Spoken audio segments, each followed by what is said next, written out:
তবে তো চাকরি চলে যাবে, কারণ অত লোক তো দরকার হবে না। তার মানে আমরা সহসা ব্রাঞ্চ বন্ধ করব না, ব্রাঞ্চ রিলোকেট করব। দেশে অসংখ্য জায়গায় তো এই সকল ব্যাংকের কোনো ব্রাঞ্চ নেই।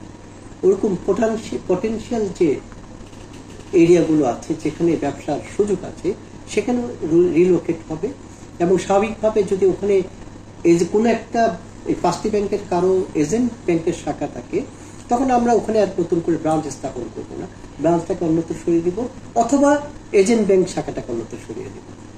ওভারল্যাপিং যাতে না হয়, একই কাস্টমার যাতে কমন কাস্টমার নিয়ে যাতে ডিল করতে না হয়। তার চেয়ে বড় কথা, এটা এখন একটা মালিকানাধীন, রাষ্ট্রীয় মালিকানাধীন ব্যাংক, যেখানে একটা স্বাধীন বোর্ড আছে। সেই বোর্ড তাদের বিজনেস স্ট্র্যাটেজি ঠিক করবে।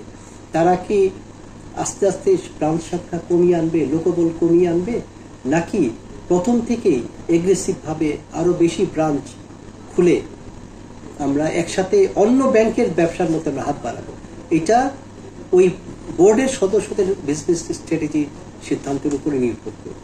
তবে আমরা গভর্নর মহোদয় কয়েকবার বলেছি যে চাকরি আপাতত কারো যাবে না।